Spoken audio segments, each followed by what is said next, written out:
Itu kalau sudah kita menikmati zikir 1000, nggak terasa lama, sebentar. Ngomong mah gampang, nikmati ibadah, tapi bukan dinikmati oleh kita, bukan dienak-enakin. Wah, sholat subuh ya, aduh nikmat, bukan dibikin-bikin nikmatnya. Itu kayak kita makan soto, kayak kita makan apalah makanan lah gitu. Nah,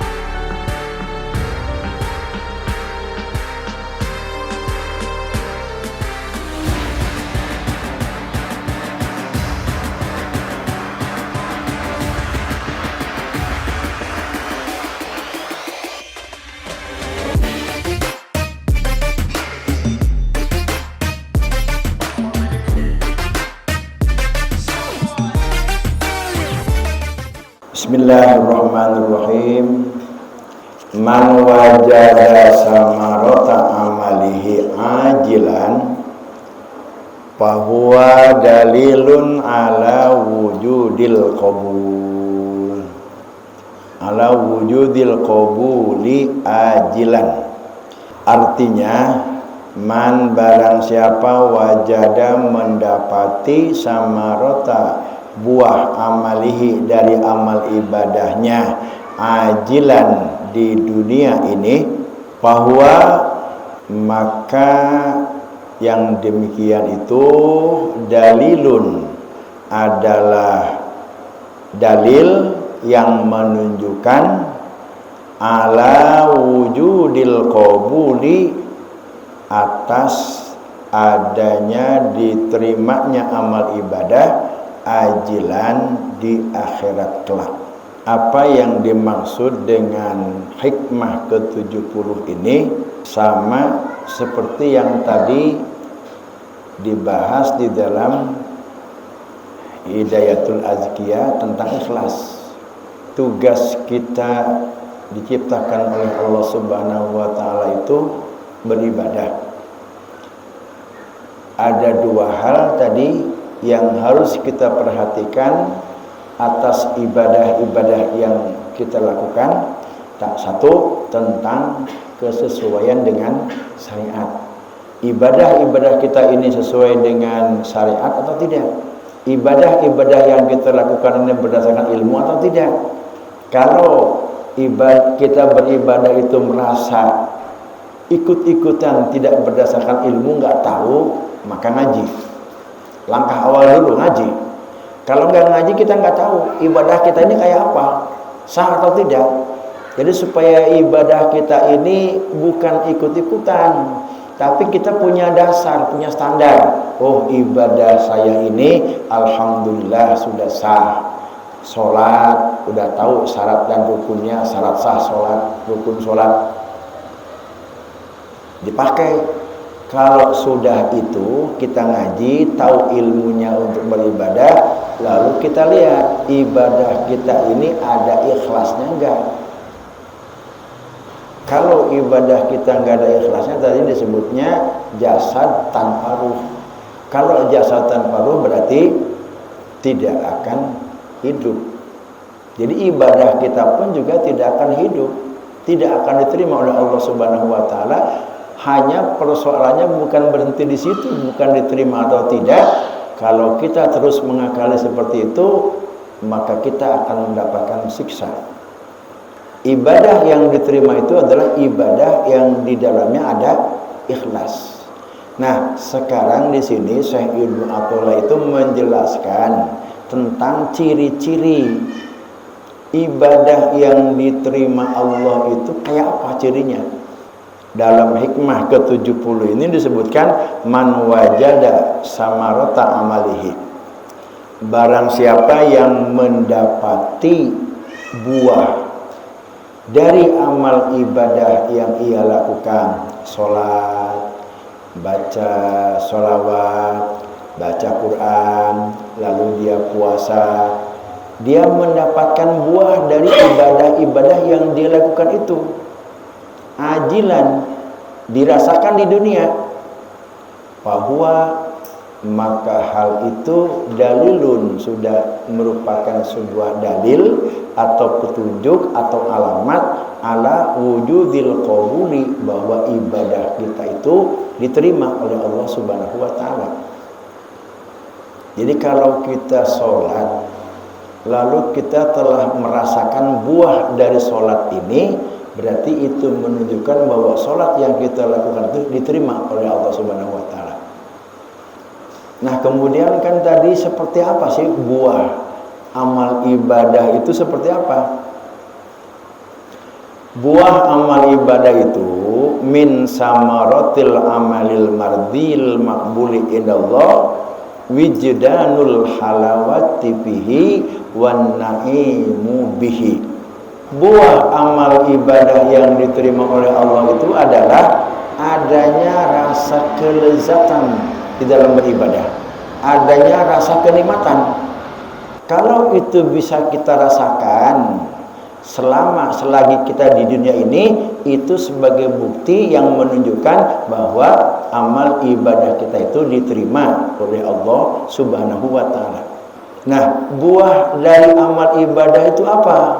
Buah daripada amal ibadah yang diterima oleh Allah Subhanahu wa taala itu rasa nikmat, rasa lezat di dalam kita beribadah.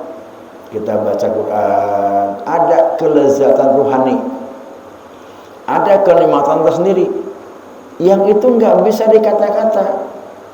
Kenikmatan yang dirasakan oleh setiap orang yang membaca Quran itu beda-beda, nggak bisa diwujudkan dalam bentuk kata-kata. Hanya rohani kita yang bisa merasakan nikmatnya ibadah, nikmatnya kita bersolawat, nikmatnya kita zikir, nikmatnya kita membaca Quran, nikmatnya kita sholat. Hanya orang itu yang bisa merasakan, dan dia tidak bisa mengungkapkan dengan kata-kata, waduh saya sholat, Asya Allah nikmat, kayak apa nikmatnya, nggak bisa diucap, diukur dengan kata-kata. Lalu bagaimana kita bisa mengetahui bahwa orang itu nikmat sholatnya? Ada tandanya di sini.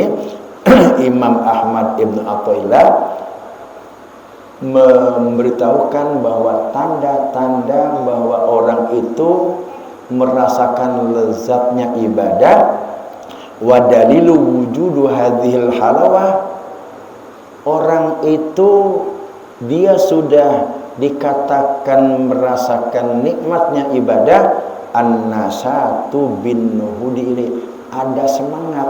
Jadi kalau kita beribadah itu semangat, gairah, semangat pokoknya.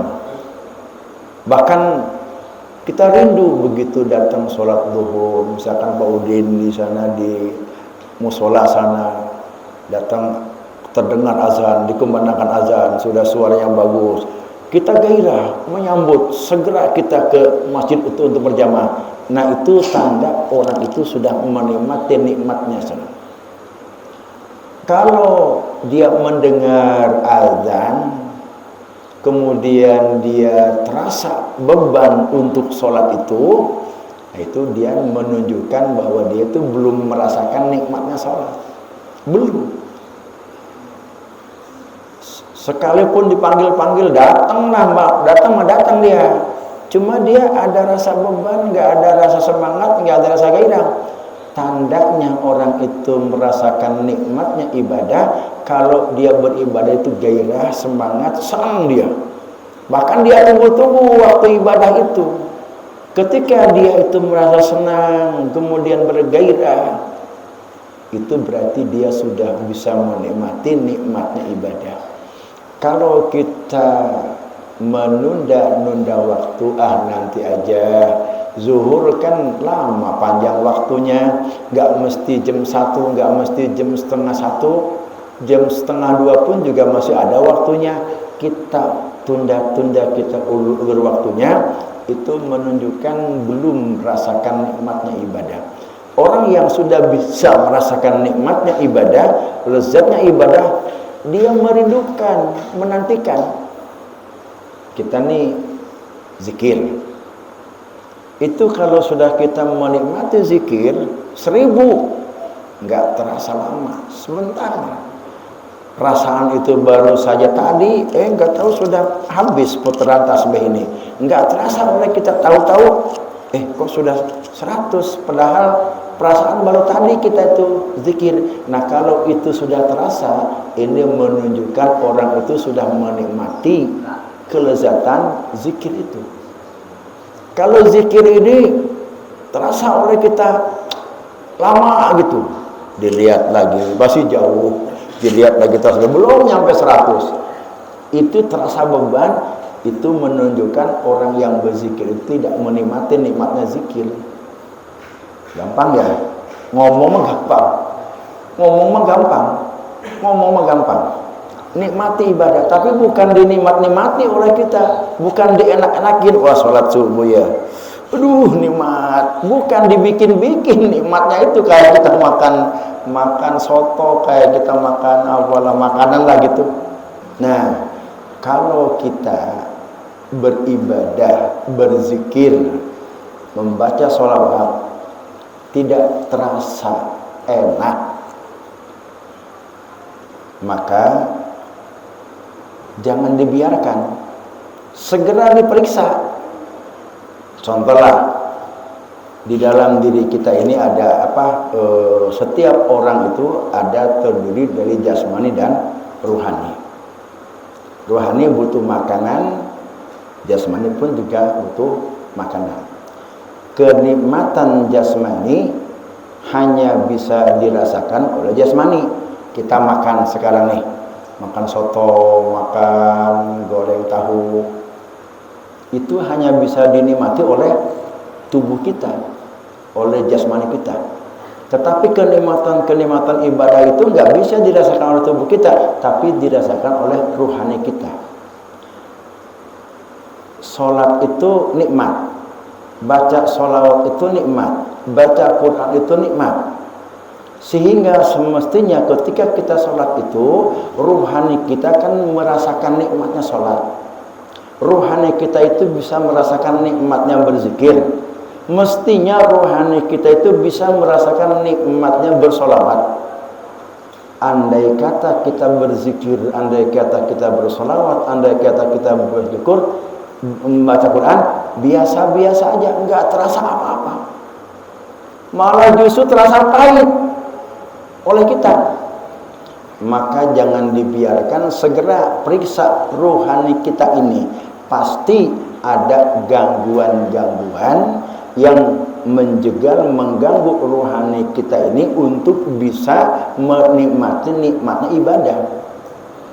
Kalau kita makan burger, makan apa saja terasa pahit, berarti karena kan ada gangguan kesehatan jasmani kita.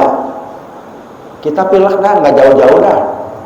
Kalau lagi sehat, makan apa aja nikmat kalau sehat. Tapi kalau kita lagi nggak sehat, pilek, makan ini hambar, nggak enak. Itu menunjukkan karena ada gangguan jasmani kita, sehingga jasmani kita tidak bisa menikmati nikmatnya makanan. Begitupun juga rohani kita.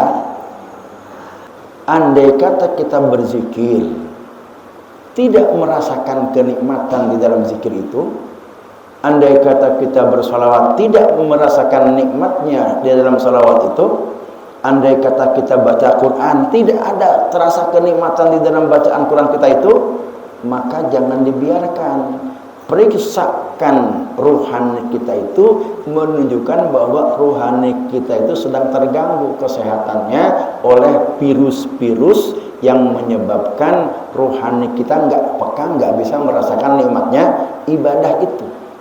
Udah pernah diperiksa rohani kita?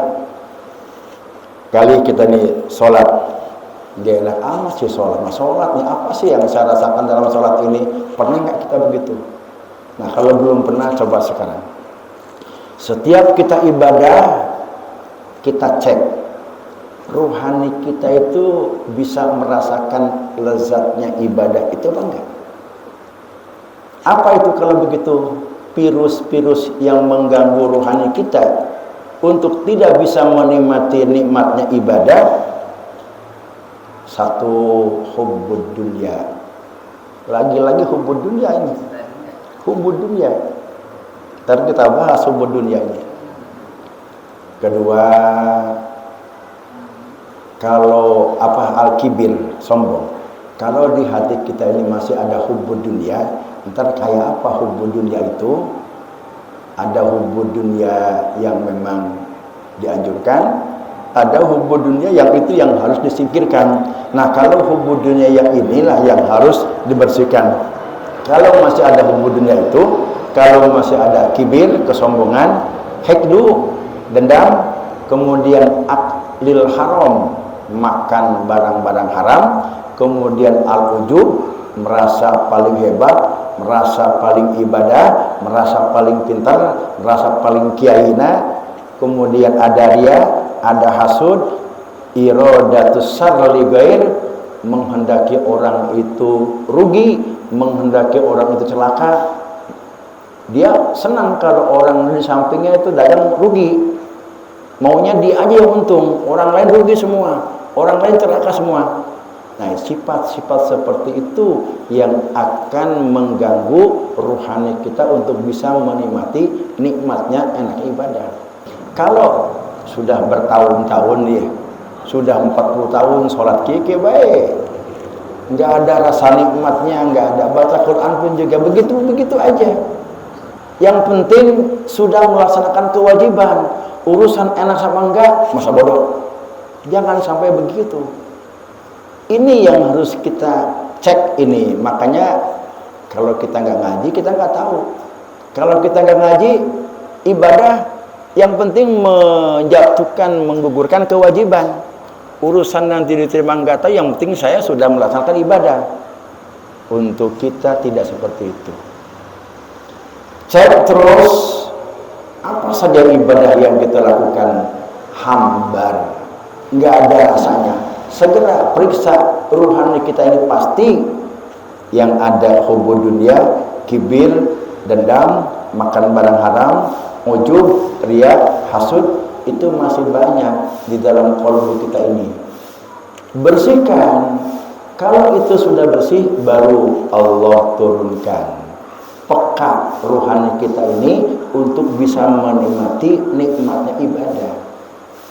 Kenapa malas ini berzikir ini? Malas, berat sekali. Ketika kita terasa berat, malas berzikir, jangan dulu zikir. Periksa dulu qalbu kita ini. Ada apa ini? Terus sampai ketemu. Oh, ini ada yang salah dalam diri saya. Upaya hilangkan zikir supaya bisa sampai terasa oleh kita kenikmatan itu. Di intinya mata itu ciri amal ibadah kita diterima oleh Allah itu, kita bisa merasakan buahnya amal ibadah itu. Apa buah dari amal ibadah itu? Nikmatnya ibadah. Apa ciri kita itu menikmati ibadah? Semangat, gairah, senang. Dan ibadah itu enggak dirasakan sebagai suatu beban. Kalau kita enteng, senang, senang, itu menunjukkan bahwa kita sudah menikmati nikmatnya ibadah. Kalau kita sudah bisa menikmati nikmat ibadah, itu menunjukkan bahwa ibadah kita itu diterima. Nah, itu aja dulu kesimpulannya. Adapun nanti bagaimana pandangan Al-Quran tentang dunia, mudah-mudahan ketemu. Panjang umur untuk malam Kamis yang akan datang. Malam yaskur ni'man, wallahu alam bisawab.